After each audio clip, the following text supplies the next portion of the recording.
ಮಸ್ಕಿ ಎರಡನೇ ಶ್ರೀಶೈಲ ಪ್ರಸಿದ್ಧಿ ಪಡೆದ ಮಲ್ಲಿಕಾರ್ಜುನ ಬೆಟ್ಟಕ್ಕೆ ದೇವಸ್ಥಾನಕ್ಕೆ ಹರಿದು ಬಂದ ಭಕ್ತ ಸಾಗರ. ಮಸ್ಕಿ ಪಟ್ಟಣದ ಆರಾಧ್ಯ ದೈವ ಮಲ್ಲಿಕಾರ್ಜುನ ಬ್ರಹ್ಮಾರಂಭ ತಾಯಿ ನೆಲೆಸಿದ ಪುಣ್ಯದ ನಾಡು ಮಸ್ಕಿ.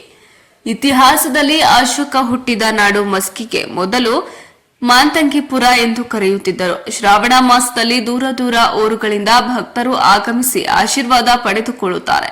ವಿಶೇಷವಾಗಿ ಈ ಗುಡ್ಡ ಎರಡನೇ ಶ್ರೀಶೈಲವೆಂದು ಪ್ರಸಿದ್ಧಿಯಾಗಿದೆ.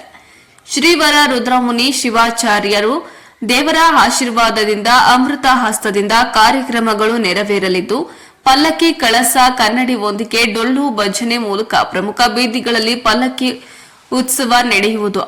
ಹಾಗೆ ಗ್ರಾಮಸ್ಥರು ಶ್ರಾವಣ ಕಡೆ ಸೋಮವಾರ ಶ್ರೀಶೈಲ ಮಲ್ಲಯ್ಯನ ಗುಡ್ಡ ಹತ್ತಿ ತಮ್ಮ ಹರಕೆಗಳನ್ನ ಈಡೇರಿಸಿಕೊಳ್ಳುವ ಒಂದು ದೃಶ್ಯ ಕಂಡುಬಂತು. ಮಸ್ಕಿ ಪಟ್ಟಣದ ಬೆಲ್ಲದ ಮರಡಿ ಎಂಬ ಗ್ರಾಮದ ಭಕ್ತ ಶ್ರೀಶೈಲಕ್ಕೆ ಪಾದಯಾತ್ರೆ ಹೋದಾಗ ರಾತ್ರಿ ಮಲಗಿದಾಗ ಶ್ರೀಶೈಲ ಮಲ್ಲಿಕಾರ್ಜುನ ಕನಸಿನಲ್ಲಿ ಬಂದು ನಿನ್ನ ಇಷ್ಟಾರ್ಥಗಳನ್ನ ಈಡೇರಿಸುತ್ತೇನೆ, ನಿನಗೆ ಏನು ವರ ಬೇಕು ಎಂದು ಹೇಳಿದಾಗ ಕೇಳಿಸುತ್ತದೆ. ಆ ಭಕ್ತನಿಗೆ ನಿನ್ನಿಂದ ನೀನು ಹೋಗುವಾಗ ವಾಪಸ್ ನೋಡಬೇಡ, ನೀನು ಎಲ್ಲಿ ವಾಪಸ್ ನೋಡುತ್ತೀಯೋ ಅಲ್ಲಿ ನಾನು ವಾಸವಾಗುತ್ತೇನೆ ಎಂದು ಅದೃಶ್ಯನಾದನಂತೆ.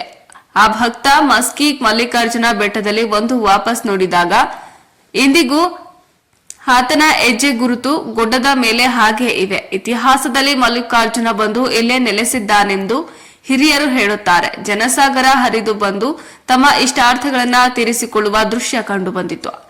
ವರದಿ ವಿರೂಪಾಕ್ಷಯ್ಯ ಸ್ವಾಮಿ ಸಾಲಿಮಠ ಅಂತರಗಂಗೆ ಪ್ರಜಾಪವರ್ ಮಸ್ಕಿ.